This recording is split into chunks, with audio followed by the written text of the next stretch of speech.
काला अंग्रेज पर उनकी आपत्ति और यंग इंडिया लिमिटेड पर भी वापस जाते हैं। मैं दोनों के जवाब हाँ, क्योंकि वो कह रहे हैं 76% शेयर्स थे और सारे ये जो आईटीओ में तथाकथित है कि बिल्डिंग्स है अलग अलग जगहों पर 2000 करोड़ की संपत्ति है, काल्पनिक नहीं है, ये रियल प्रॉपर्टी है। क्या ये सब कुछ वहां ट्रांसफर नहीं हो गया? और मालिकाना हक यंग इंडिया और जिसमें 76% शेयर्स सोनिया गांधी और राहुल गांधी के। हाँ, ताकि कॉन्क्रीट बात। मैं दोनों का आपको जवाब देती हूँ। सबसे पहले हाई कोर्ट पर आ जाती हूँ क्योंकि ये बार बार कोर्ट की जजमेंट का हवाला दे रहे हैं। हाँ। तो मैं पढ़कर सुनाती हूँ आपको। सबसे महत्वपूर्ण बात दर्शकों की जानकारी के लिए ये है कि हाई कोर्ट इस केस के मेरिट्स में गया ही नहीं। मैं जजमेंट के ऑर्डर को पढ़कर सुनाती हूँ। Whether it is cheating, criminal misappropriation और criminal breach of trust is not required to be spelled out at this nascent stage। यानी कि कोर्ट कह रहा है कि इस वक्त जरूरत ही नहीं है कि हम चीटिंग, क्रिमिनल मिसअप्रोप्रिएशन या क्रिमिनल ब्रीच ऑफ ट्रस्ट के बारे में किसी भी तरीके की टिप्पणी करें। कोर्ट ने पूरा खारिज कर दिया। अंत में कोर्ट क्या कहता है? Without casting any reflection on the merits of this case and while leaving the larger questions raised in this petition open to be considered at the charge stage, the petitions are dismissed।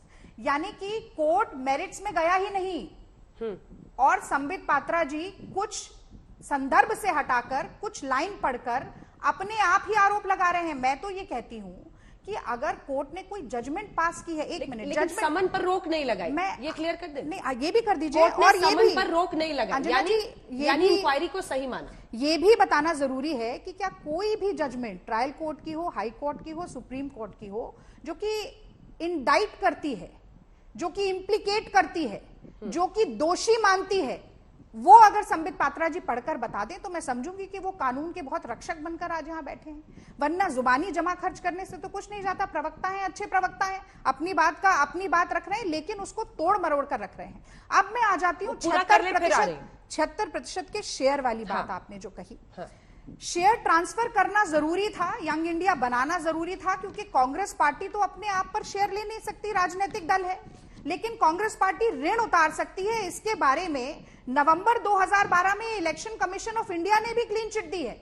जैसे आज ये बैठे हैं भाजपा के प्रवक्ता, वैसे ही सुब्रमण्यम स्वामी आरोप लगा रहे थे कांग्रेस पार्टी पर नेशनल हेराल्ड को लेकर, और चुनाव आयोग ने कहा कि कोई भी राजनीतिक दल ऋण उतार सकता है, वो कोई अपराध का मामला नहीं है। और ऋण किस लिए उतारा गया? 87% ऋण इसलिए उतारा गया क्योंकि वहां पर वेतन रुका हुआ था अखबार के कर्मचारियों का। अंजना जी, आप जैसे तमाम पत्रकार जो वहां पर काम करते थे, उनका तनख्वाह देनी थी, और उसके बाद का जो पैसा था वो उतारना जरूरी था, क्योंकि सरकार को पैसा देना था, प्रॉपर्टी टैक्स था, बिजली का बिल था, तमाम खर्चे थे। और ऐसा नहीं है कि कांग्रेस पार्टी उतार नहीं रही थी, कांग्रेस पार्टी ने 100 किश्तों में ये लोन उतारा है। और जो आपने बात कही शेयर होल्डर्स की, मैं फिर से उसी बात पर आती हूं। यंग इंडिया का कोई भी शेयर होल्डर, चाहे उसका 100% शेयर हो, अगर उसके नाम पर प्रॉपर्टी ट्रांसफर ही नहीं हो सकती, अगर उसको 1 रुपया मिल नहीं सकता, अगर उसका कोई वेतन ही नहीं है, अगर मान लीजिए ये कंपनी लिक्विडेट होती है कल, तो लिक्विडेशन के बाद भी एक और नॉन प्रॉफिट कंपनी बनानी पड़ेगी जिसको एनुअल इनकम मिलेगी यंग इंडिया की। यानी कि इसके जो शेयर होल्डर्स हैं, जो धारक हैं शेयर के, उनको 1 पैसा भी नहीं मिल सकता। तो गबन किस बात का, मिस अप्रोप्रिएशन किस बात का? समस्या यह है कि जो 2015 में जहां पर पूर्ण विराम लग गया था जिस केस पर, वो गड़े मुर्दे उखाड़ना जरूरी है, क्योंकि प्रतिशोध की राजनीति करना जरूरी है, ताकि विरोध, एक लाइन और बोल दूं, ताकि ये चाहते हैं कि साम दाम दंड भेद से विरोध का कोई स्वर ना गूंजे, सवाल की कोई उंगली ना उठे और विसम्मति दिखाई ना दे। अगर दिखाई देगी तो ये कुछ भी कर गुजरेंगे। और मैं आज ये कहना चाहती हूं कि अगर कोई राजनीतिक चोगा पहना रहा है तो वो भारतीय जनता पार्टी पहना रही है। इससे बड़ा गैर लोकतांत्रिक कदम क्या होगा अंजना जी?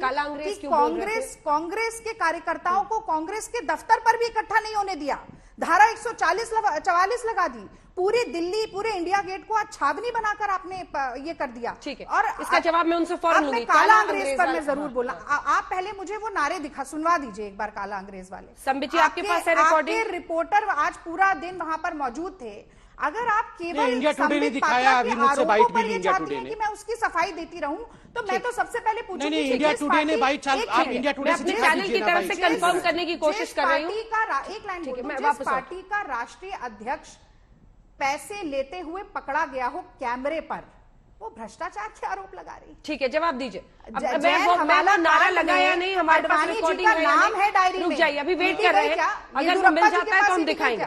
वो हम फौरन पता कर रहे हैं, दिखाएंगे। संबित जी, 2-3 बातों पर उन्होंने घेरा है, आपने छावनी में तब्दील कर दिया। कांग्रेस पार्टी के कार्यकर्ता क्यों नहीं प्रोटेस्ट कर सकते? कोई बात नहीं, जवाब देता हूं।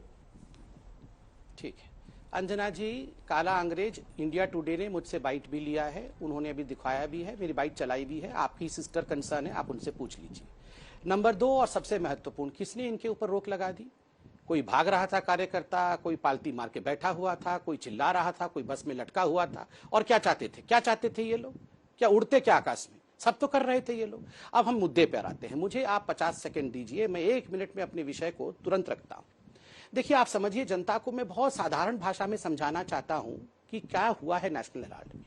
एजेएल नामक एक कंपनी थी, एसोसिएटेड जर्नल, ये कोई गांधी परिवार की नहीं थी, यह कोई जवाहरलाल नेहरू की नहीं थी। 5000 स्वतंत्रता सेनानियों ने डोनेशन करके ये कंपनी 1937 में बनाया और मुफ्त में जमीन इंदौर में, भोपाल में और प्राइम प्रॉपर्टीज दिल्ली इत्यादि में ये लिया करोड़ों की, और आज लगभग 2 से 5000 करोड़ की ये प्रॉपर्टी है।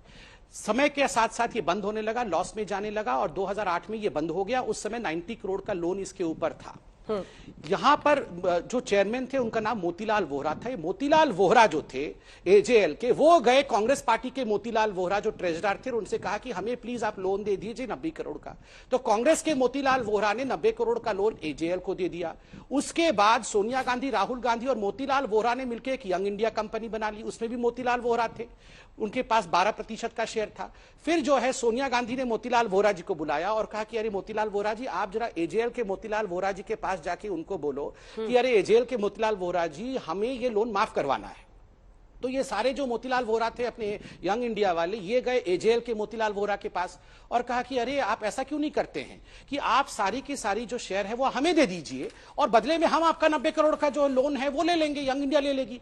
तो एजेएल के मोतीलाल वोहरा ने कहा गुड आइडिया, आप ये कर लीजिए, आप ले जाइए हमसे सारे के सारे जितने भी शेयर से 99% शेयर ले लीजिए और आप हमारा 90 करोड़ माफ कर दीजिए मोतीलाल जी। फिर ऐसा होता है कि जो मोतीलाल वोहरा जी थे अपने यंग इंडिया के, वो जाके कांग्रेस के मोतीलाल वोहरा से कहते हैं कि अरे कांग्रेस के मोतीलाल वोहरा जी, आप ये 90 करोड़ जो एजेएल का था उसे माफ कर दो ना, आपने दिया था माफ कर दो। तो कांग्रेस के मोतीलाल वोहरा जी कहते हैं मैं जरा मैडम से पूछ के आता हूं। तो मैडम से पूछ, मैडम बोलती हाँ माफ कर दो, गुड, माफ, 90 करोड़ माफ। सोचिए ये मोतीलाल वोहरा का ही खेल चल रहा था। एजेएल के मोतीलाल वोहरा चेयरमैन, ट्रेजरर मोतीलाल वोहरा कांग्रेस में, director Motilal Vohra young India में, ये सारे मिलकर यहां 90 करोड़ दो, यहां 90 करोड़ माफ करो, यहां 2000 करोड़। ये क्या देश की जनता को मूर्ख सोच रखा है आप लोगों ने? इतना प्रदर्शन किया, उससे अच्छा साइंटिफिकली जाकर आप समझा देते। आपने ट्रायल कोर्ट में समझाया, नहीं समझी ट्रायल कोर्ट, हाई कोर्ट में समझाया, नहीं समझी हाई कोर्ट, सुप्रीम कोर्ट में समझाकर आपने कहा कि क्वैश कर दीजिए, इस कोर्ट में, इस केस में कोई मेरिट नहीं है, नहीं समझी सुप्रीम कोर्ट। और आपने कहा कि हाई कोर्ट को मैं मोड़ तरोड़ करके प्रस्तुत कर रहा हूं। हाई कोर्ट ने क्या कहा? Is it not a criminal miss appropriation of Congress parties fund? High court का मानना है कि कांग्रेस पार्टी ने अपने फंड का क्रिमिनल मिसअप्रोप्रिएशन किया। उसके बाद हाईकोर्ट कहती है the main persons who were instrumental in alleging siphoning of political funds were the recipients of the assignment of the huge debt of Congress party, and they were the same persons who had clandestinely acquired the control of AJL. All this smacks of criminality. ये high court ने कहा है। High court के इस verdict के खिलाफ, पूरे judgement के खिलाफ ये सुप्रीम कोर्ट में गए थे। सुप्रीम कोर्ट ने कहा हाँ, ये हाईकोर्ट ने भी कहा ये प्रथम दृष्टया ऐसे लगता है। हाईकोर्ट ने ये पूरा का पूरा जजमेंट नहीं सुनाया है, कहा है कि ये प्रथम दृष्टया क्रिमिनलिटी लगता है, इस पर जांच होनी चाहिए और मैटर एस्टैब्लिश होना चाहिए। सुप्रीम कोर्ट ने भी कहा जांच हो और मैटर एस्टैब्लिश हो, हम इसे क्वैश नहीं करेंगे। जांच से क्यों डर रहे हैं? और कौन इनका गला दबा रहा है, कौन इनका गला घोंट रहा है? आप बताइए, गला घोंट के अगर ये हाल है, इतना मैं तो देख रहा था कि ये बेचारा पुलिस वाला ने कंधे पर हाथ रखा इनके एनएसयूआई के अध्यक्ष पे, अरे कैसे भागे बताइए, सर पट देके भाग गए एकदम से। मुझे तो आश्चर्य लग रहा है, ये तो बोल रहे थे झुकेगा नहीं, हम फ्लावर नहीं, हम फायर है, और फिर सरपट देके भाग गए। ये इनकी असलियत है, जैसे कंधे पर हाथ रखा सरपट। ठीक है।